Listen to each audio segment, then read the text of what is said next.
Assalamualaikum warahmatullahi wabarakatuh. Hai Sobat Hebat Matsa Surba, kembali lagi di kanal YouTube MTS Surya Buana Malang bersama Bu Hurin Wardani Fitroti dalam mata pelajaran Bahasa Indonesia. Sebelum kita masuk pada penjelasan materi, marilah kita bersama-sama berdoa terlebih dahulu. Semoga ilmu yang akan kita pelajari akan selalu membekas di benak kita dan mendatangkan manfaat untuk kita semua. Bismillahirrahmanirrahim. Raditu billahi rabbah wa bil islami dina wa bi Muhammadin nabiyyan wa rasula. Rabbi zidni ilma warzuqni fahma waj'alni min ibadikas shalihin.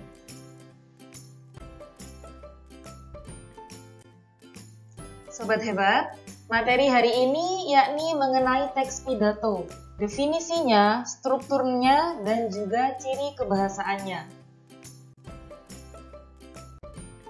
Dari materi tersebut, kompetensi dasarnya yakni mengidentifikasi gagasan, pikiran, pandangan, arahan, atau pesan dalam pidato persuasif tentang permasalahan aktual yang didengar dan dibaca.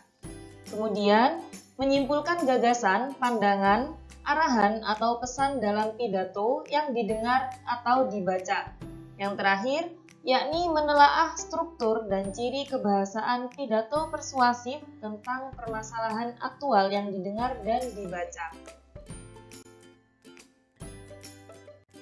Kemudian, tujuan pembelajaran kita hari ini yakni mampu menemukan gagasan pikiran dalam sebuah teks pidato. Yang kedua, mampu menyimpulkan isi pidato, dan yang terakhir, mampu menelaah struktur dan ciri kebahasaan teks pidato. Sobat Hebat, Bu Hurin yakin kalian semua pasti sudah familiar dengan namanya pidato. Apa sih pidato itu? Pidato ialah gagasan pikiran yang disiapkan untuk diungkapkan di depan umum. Kalau begitu, apa itu pidato persuasif? Pidato persuasif yaitu pidato yang bertujuan untuk meyakinkan pembaca atau pendengar dengan menyajikan argumen dari sudut pandang si pembicara. Selanjutnya yaitu jenis-jenis pidato. Yang pertama ada sambutan, kemudian pidato pemerintahan, pidato instansi atau lembaga, dan yang terakhir ceramah. Metode pidato. Nah, di sini ada 4 metode pidato. Yang pertama, manuskrip atau naskah. Ini berarti pidato dengan membawa teks. Yang kedua, memoriter. Namanya saja memoriter. Memori berarti diingat, yaitu pidato dengan cara menghafalkan teks terlebih dahulu. Yang ketiga yaitu metode ekstemporan, yakni pidato yang sebelumnya menyiapkan garis besar isi pidato. Nah, bedanya dengan metode manuskrip atau naskah. Kalau manuskrip kita menyiapkan secara rinci apa saja yang akan kita ungkapkan saat berpidato. Sementara ekstemporan kita hanya menyiapkan garis besarnya saja. Dan yang keempat yaitu metode impromptu, yakni pidato dadakan tanpa adanya persiapan terlebih dahulu. Tujuan pidato yakni di sini Bu Hurin menyebutkan ada 3. Yang pertama, memberikan informasi kepada pendengar. Kemudian meyakinkan pendengar, dan yang terakhir menggerakkan pendengar. Sobat Hebat, selanjutnya kita akan belajar mengenai bagaimana cara menemukan informasi dalam teks pidato. Saat kita mendengarkan, menyimak, atau membaca teks pidato, apa saja langkah-langkah yang harus kita lakukan untuk menemukan isinya?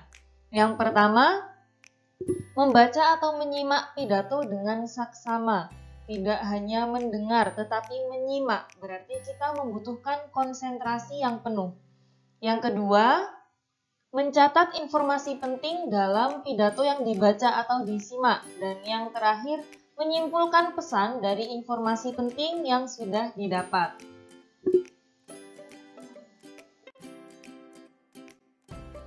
Dalam menyimpulkan isi pidato, ada beberapa hal yang harus kita perhatikan. Yang pertama, simpulan harus memuat pokok isi pidato dan tidak boleh menyimpang. Dan yang terakhir, simpulan bukanlah komentar, melainkan ringkasan atau rangkuman dari isi pidato. Namanya saja menyimpulkan, bukan mengomentari. Selanjutnya, yakni struktur teks pidato. Sama seperti teks pada umumnya, struktur teks pidato terdiri dari 3 bagian, yakni pembuka, isi, dan penutup. Dalam pembuka, biasanya terdiri atas salam pembuka, sapaan, ucapan syukur, ucapan terima kasih, dan tujuan pidato.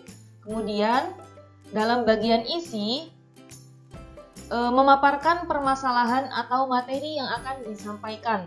Permasalahan tersebut diuraikan secara rinci. Dan yang terakhir, pada bagian penutup, biasanya terdiri atas kesimpulan, ucapan terima kasih, permohonan maaf, dan salam penutup. Setelah struktur teks pidato, kita beralih ke ciri kebahasaan teks pidato. Di sini Bu Hurin menyebutkan dua macam, yakni konjungsi atau kata hubung dan kalimat persuasi atau kalimat ajakan. Konjungsi atau kata hubung ada beberapa macam, yaitu korelatif, koordinatif, subordinatif, dan antar kalimat. Kalau kalimat persuasi, Bu Hurin yakin kalian semuanya pasti sudah familiar, yaitu ditandai dengan kata ayo, mari, dan biasanya ditandai dengan tanda seru. Untuk lebih jelasnya mengenai jenis kata hubung atau konjungsi, di sini Bu Hurin akan menjelaskan dengan contohnya juga. Yang pertama, konjungsi setara atau koordinatif, menghubungkan bagian kalimat setara dan tidak dapat diletakkan pada awal kalimat. Contoh konjungsi setara yaitu kata dan atau tetapi dan sedangkan. Contoh dalam kalimat, Malik dan Aan pandai berbahasa Arab. Yang kedua, konjungsi bertingkat atau subordinatif. Nah, ini menghubungkan bagian kalimat bertingkat dan dapat diletakkan pada awal kalimat. Contohnya, kata jika, dengan, sehingga, sejak. Kalau dalam contoh kalimat, Ziljian datang ketika Fajar pergi. Nah, kata ketika bisa diletakkan di awal kalimat. Contohnya, ketika Fajar pergi, Ziljian datang. Tetapi ada catatan, kata sehingga tidak umum diletakkan di awal kalimat. Sehingga kata tersebut diletakkan di tengah kalimat. Konjungsi yang ketiga yaitu konjungsi berpasangan atau korelatif. Konjungsi ini menghubungkan bagian kalimat setara dengan berpasangan, ada pasangannya. Contohnya, tidak tetapi, bukan melainkan. Contoh kalimat, dia bukan nada, melainkan najwa.